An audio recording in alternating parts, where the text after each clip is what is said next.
on the road to Mandalay, where the flying fishes play, and the dawn comes up like thunder out of China across the bay.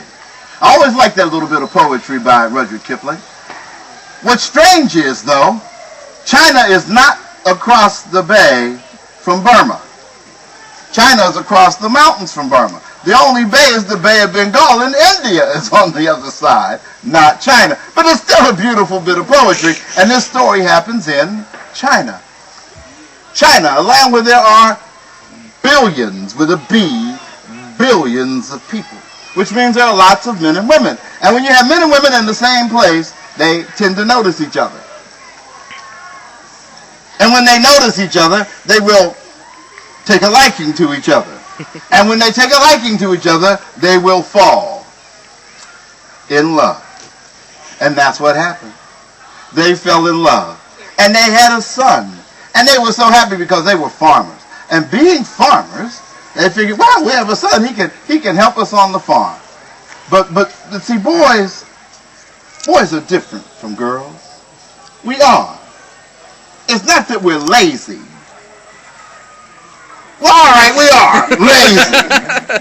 And we need proper motivation to do things. Proper motivation. And this boy, not only did he need proper motivation, but he was a thinker. Yeah, I know you're surprised by that. A man that thinks. Huh? Yes, some of us do.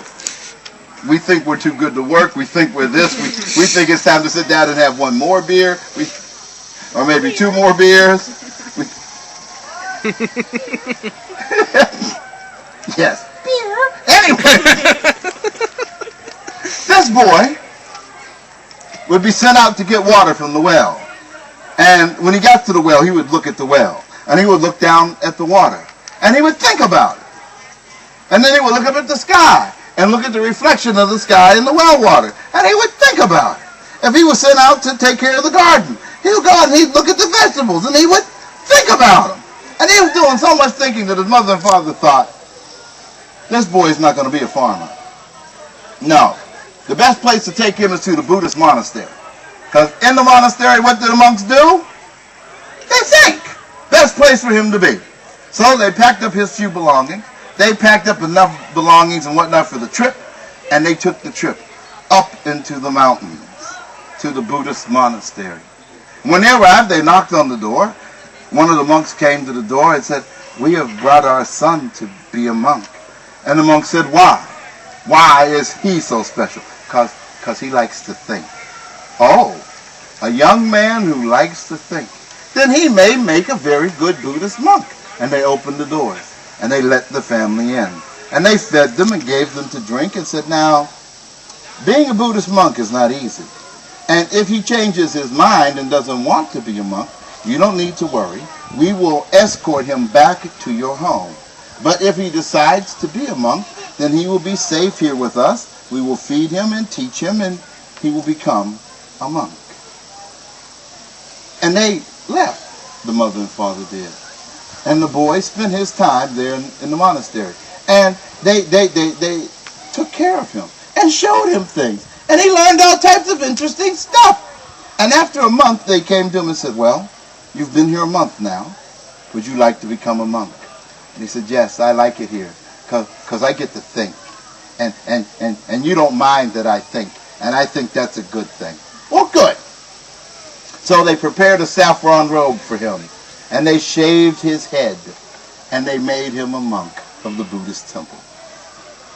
Now, he wasn't an illiterate boy to begin with, but his handwriting was not that good. And the art of beautiful handwriting is called calligraphy. Now, writing in most of the ancient Asian cultures that I know with is done with a brush. And they were teaching him to write beautiful Chinese characters with a bamboo brush. It was wonderful. And then one day, he thought, I bet I can do more with this brush than calligraphy. I bet I could paint with it. I could. I could decorate the monastery because the walls were so plain and bare and boring. And he sat down for a few days and he thought about it, and cats came to his mind. Cats. I will paint cats on the walls of the monastery. That's what I'll do. And so, one evening, after all the monks had gone to bed, he got out his inks and his brushes, and he started to draw cats on the walls of the monastery. Large cats and small cats, and running cats and standing cats, and cats that were licking their paws, cats in every shape and form. And in the morning, when the other monks woke up and they looked, there were all these cats on the wall that had not been there before. And the boy was cleaning up his mess still, and they said, "Did you do this?" And he said, "Yes, I did, and they're beautiful." And the monk said, "Yes, they are, but you didn't ask permission to do that." "But the walls were plain." "Yes, we wanted them plain so that you could focus your mind. But I couldn't focus my mind because it was bored, and I did something beautiful." "You did, but you still should have asked. And we're not angry with you, but we are disappointed that you didn't ask. Now we want you to go and think about what you did as we think about what we are going to do about it." And the boy walked in the gardens of the monastery, and he walked up into the hills. And as it got dark, he came back, but he still couldn't rest because it was on his mind that the other monks were not happy with him. And they didn't really like the paintings he had done on the walls. And as he was walking through the great hall, he heard a very scary sound. Something unlike anything he had ever heard in life before. And then he saw it. It was a demon rat.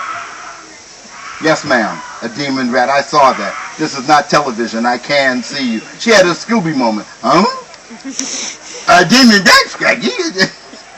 Now, I know what you're thinking. But no, there are no demon rats here in Morelandshire.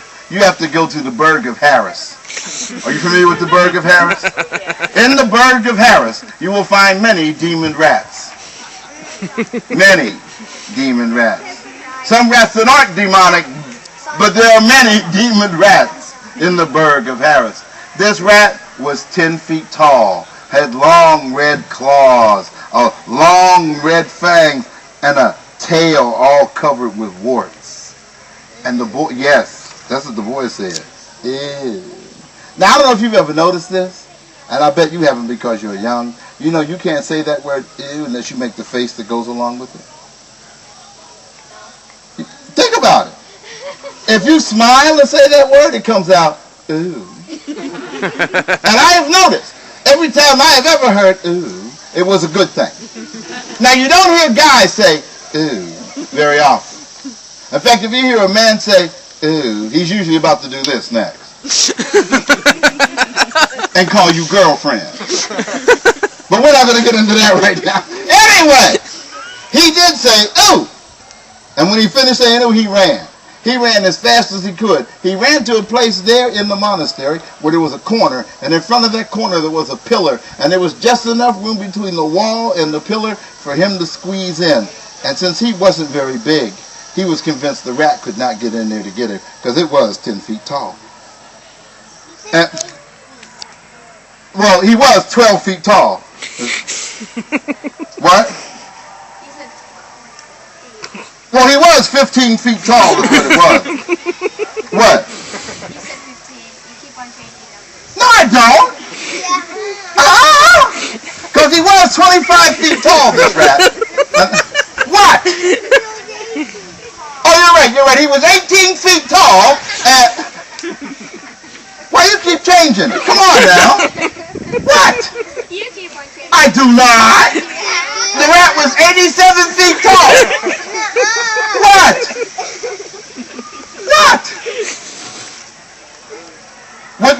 What do you think I said? Do you pay that much attention all the time? That's what I thought. But to pick on me, do you get good grades in school? That's why. Because you think you're smarter than everybody else. Anyway. He's going to be a politician. That's what's going to happen to him. Anyway. Yes, ma'am. Anyway. That boy was hiding, making himself as small as he could. He didn't breathe. He didn't think. He didn't move. But then he heard something, and it wasn't screaming from the barrel ride. What he heard was the sound of cats. Cats? There were no cats in the monastery other than the ones that he had drawn on the wall, but he heard the sound of cats. And then he heard this really unearthly screaming and yowling and howling, and then it stopped. But he wouldn't come out because he was still very frightened. When he finally did come out, he came out because he heard the other monks.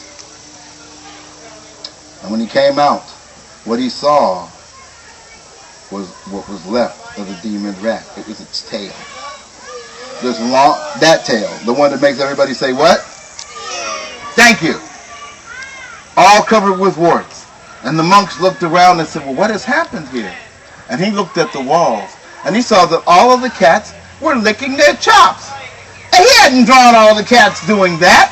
So evidently, those cats came alive, came down off the walls, and killed the demon rat. And his fame spread. He went from China to India to every Buddhist monastery, and he drew cats on the wall. He went from India to Tibet. They even sent him to Kathmandu. They did. It wasn't called Kathmandu then. But when he got there and he did all them cats, he was a cat man, and he did. So they called it Catman. They did. They were going to send him to Catalonia to hang out with the Catalans and draw cats.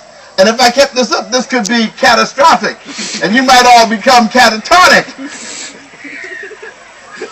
Yes, I'm going to stop now. Because I could have kept that going. It could have been a catastrophe. Anyway, he finished out his life in Japan, drawing cats on the wall. And he was a very happy person. And thus ends the story of the boy who drew